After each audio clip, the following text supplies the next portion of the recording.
नमस्कार दोस्तों, आज हम बात करेंगे कि चंद्रमा पर कैसे बनेगा लैंडिंग पैड। शोध ने खोजी कारगर पद्धति। दोस्तों, चंद्रमा पर लंबे मानव अभियानों के लिए वहां आवास बनाने के लिए जरूरतों को पूरा करने पर भी शोध हो रहे हैं।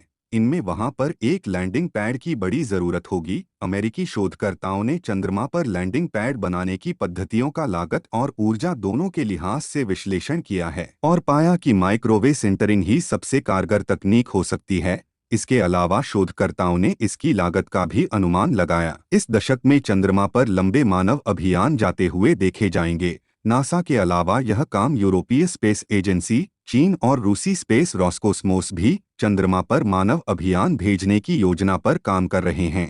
अपोलो युग में जहां चंद्रयात्री केवल कुछ समय के लिए वहां जाकर चंद्रमा की चट्टानों के नमूने लेकर वापस आ गए थे, इस बार वहां इंसान ज्यादा लंबे समय तक ठहरेंगे। इसके लिए चंद्रमा की सतह और कक्षा के लिए एक आवास तैयार करना होगा। नए अध्ययन में अमेरिकी वैज्ञानिकों ने चंद्रमा पर बनने वाले लैंडिंग पैड की लागत और ऊर्जा के नजरिए से विश्लेषण किया है। चंद्रमा, मून पर सबसे जरूरी एक आवश्यकता एक लैंडिंग पैड की होगी। नासा ने जहां in situ resource utilisation ISRO के जरिए चंद्रमा के ही संसाधनों के उपयोग पर ज्यादा जोर दिया है, फिर भी चंद्रमा पर बहुत सारे उपकरण और सामान पृथ्वी से ही ले जाना होगा। अमेरिका के अंतरिक्ष वैज्ञानिक फिलिप मेटजगर और ग्रेग ऑट्राय ने अपने अध्ययन में पाया है कि एडिटिव निर्माण और पॉलीमर इन्फ्यूजन चंद्रमा पर लैंडिंग पैड बनाने के लिए सबसे कारगर और किफायती साधन होंगे।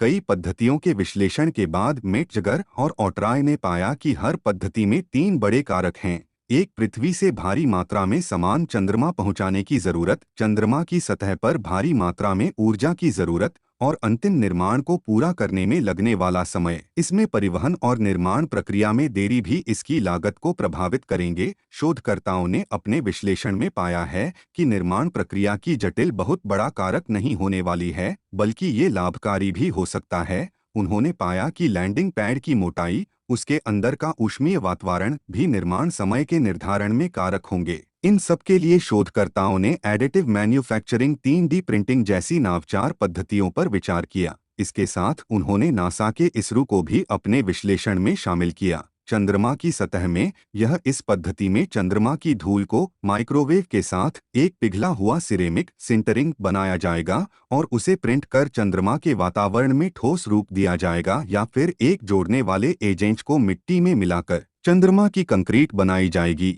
जहां कई पद्धतियों में बहुत ज्यादा ऊर्जा की जरूरत होगी, इसके लिए चंद्रमा पर भारी ऊर्जा के तंत्र की जरूरत होगी, तो वहीं कुछ पद्धति में टनों की मात्रा में बाइंडर पृथ्वी से ही लाना होगा, जबकि दूसरी प्रक्रियाएं बहुत ही धीमी हैं।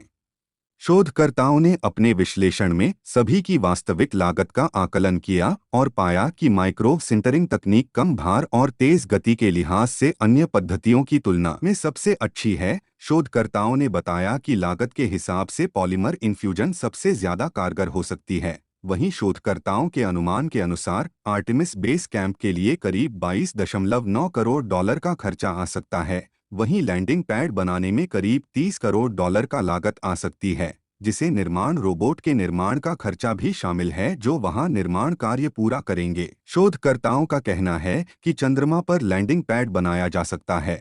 इसकी लागत को चंद्रमा पर आने जाने के खर्चों में गिरावट पर बहुत निर्भर करेगी।